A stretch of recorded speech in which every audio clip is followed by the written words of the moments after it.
Est-ce que croire aux témoins, c'est faire preuve de crédulité? C'est-à-dire, est-ce qu'il s'agit de quelque chose qui relève d'une pratique sociale totalement injustifiable aux yeux de la raison? Ou bien est-ce que le témoin a une véritable crédibilité? C'est-à-dire, est-ce qu'en croyant au témoin, nous apprenons des choses? Est-ce que le témoin a un rôle essentiel dans la constitution et dans la transmission de croyances efficaces, et même, pourquoi pas, de connaissances qui seraient nécessaires à la compréhension du réel? Alors tout d'abord, revenons sur cette tradition de suspicion à l'égard du témoin dont je parlais tout à l'heure. Cette tradition existe depuis Platon, je ne vais pas la passer en revue, on va juste prendre quelques jalons comme ça dans l'histoire de la philosophie.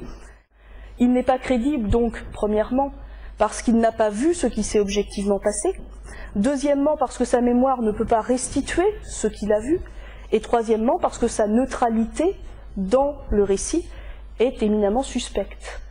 Vous voyez donc que si l'on fait une sorte de synthèse de tous ces arguments qui sont contre, qui sont hostiles à ce témoin, nous pouvons constater que si le crime parfait est déjà extrêmement improbable, le témoin parfait l'est encore plus. Et il serait par conséquent totalement irrationnel et totalement déraisonnable de se fier à cette parole du témoin et de croire a priori que le témoin puisse nous restituer l'authenticité du vécu, et encore plus l'authenticité de l'événement. Et il faudrait dire, comme Hume ou comme Freud, que c'est seulement si nous pouvons a posteriori vérifier le témoignage que nous pouvons alors lui accorder du crédit. Pour Freud, par exemple, dans L'avenir d'une illusion, c'est même la seule chose qui différencie une superstition et une croyance par témoignage. La superstition serait ce qu'il est absolument impossible de vérifier. La croyance par témoignage, ce serait ce dont la vérification est possible. Voilà donc quelle pourrait être notre première position, très traditionnelle, sur la question du témoin. La connaissance est atteinte par le travail personnel de la raison.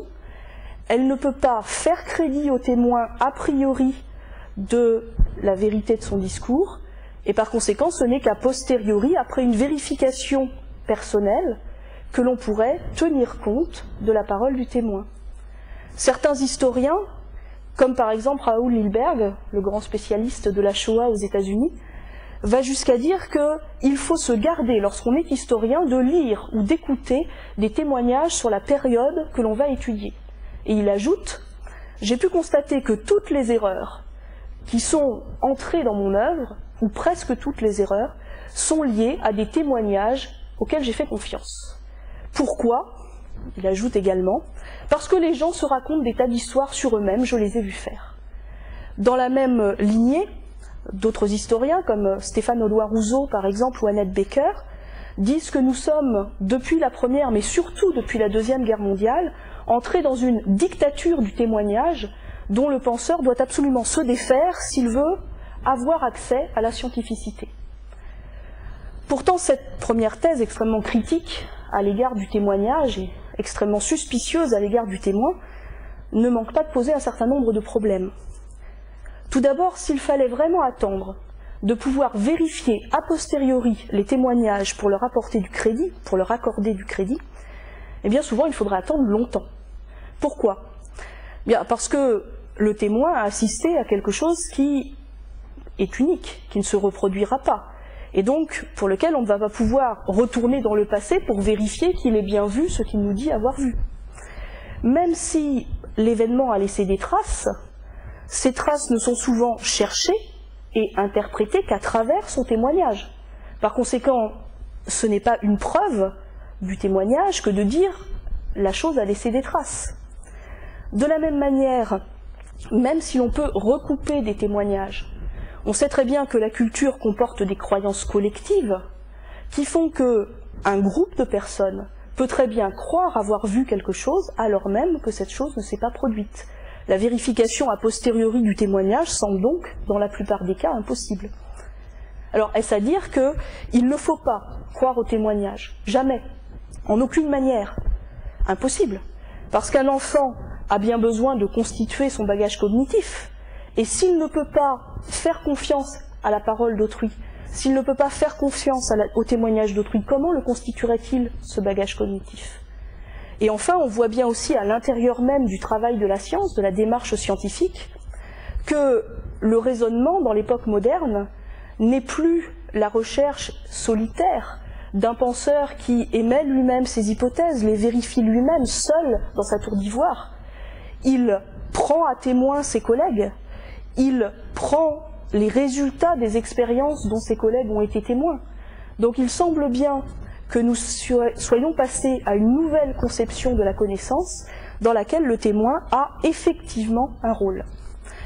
Alors cette nouvelle conception du témoignage, on la trouve notamment dans un livre de Thomas Reid qui s'appelle Le traité sur l'esprit humain, dans lequel il explique que nous avons une propension, a priori, à faire confiance aux témoins. C'est-à-dire que nous avons une sorte de présomption de vérité dans notre rapport aux témoins. Et il dit ceci: le sage créateur de la nature, qui a voulu que nous soyons des créatures sociales et que nous tenions l'essentiel de nos connaissances par le truchement d'autrui, a voulu que nous soyons équipés de deux dispositifs efficaces dans notre rapport à autrui. Ce premier dispositif, dit-il, c'est la propension à dire la vérité lorsque la situation l'exige, c'est-à-dire lorsque notre survie est en jeu. Et le deuxième dispositif, le deuxième principe, c'est la tendance à croire, la tendance à accorder du crédit à ce que nous dit autrui. C'est ce que des gens comme Tyler Burge ou Cody appelleront plus tard le principe d'acceptation ou le principe de charité interprétative. Pour le dire autrement, lorsque nous sommes confrontés à un témoignage, la balance de notre jugement a tendance à incliner en faveur de la croyance. Alors nous n'avons pas le temps, dans le cadre d'une mini-conférence, de montrer tous les arguments que cette nouvelle épistémologie du témoignage peut apporter en sa faveur, mais on va donner quelques pistes, de façon à ce qu'on voit qu'il y a bien une base scientifique dans cette idée-là. Alors cette nouvelle épistémologie du témoignage, qui est très intéressante, parce qu'elle repose effectivement sur des arguments qui sont fondés, pose pourtant des problèmes. Est-ce que, si la croyance au témoin est un mécanisme fiable de notre fonctionnement cognitif, cela signifie qu'il faut croire tous ceux qui nous disent avoir vu ou avoir vécu quelque chose, croire les expériences proches de la mort, croire les enlèvements par des extraterrestres, croire les discussions avec les anges, etc., etc.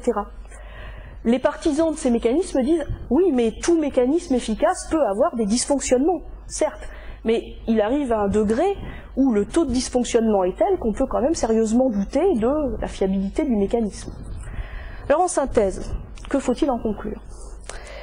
Il semblerait bien qu'il soit tout aussi inefficace et même dangereux de se méfier a priori du témoin que de croire a priori au témoin.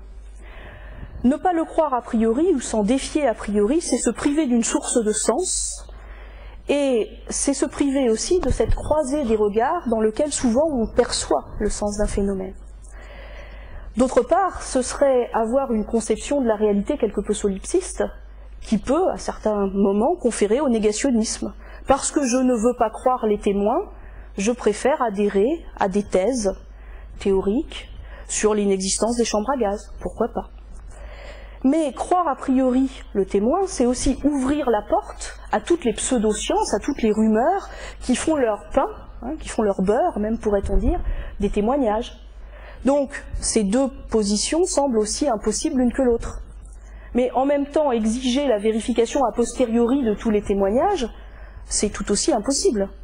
Dans la mesure où, d'une part, comme nous l'avons vu, c'est objectivement infaisable, et que, d'autre part, c'est risquer d'instrumentaliser la parole du témoin en ne trouvant vérifier que les témoignages qui rentrent dans le cadre des théories qui sont les nôtres. Deux positions aussi impossibles.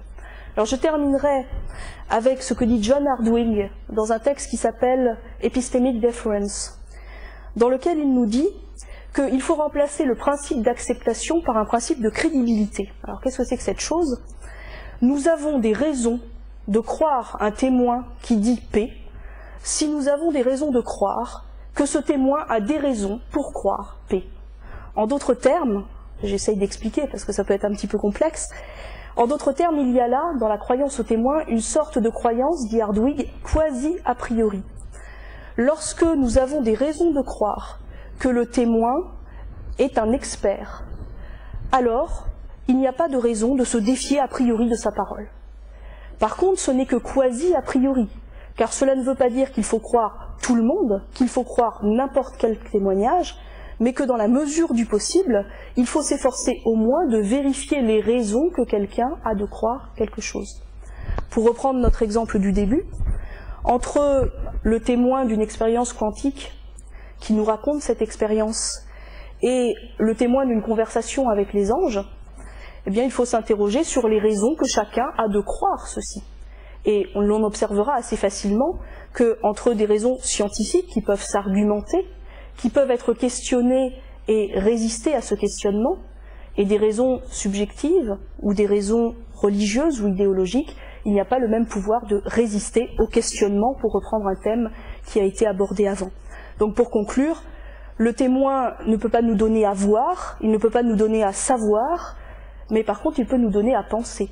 Et pour répondre à Adorno, oui, il y a lieu de philosopher sur la Shoah, car ce n'est pas le témoin qui peut nous apprendre toute le tragique qu'il y a dans cet événement. Le témoin est la base d'un questionnement qui va nous l'apprendre. Je vous remercie.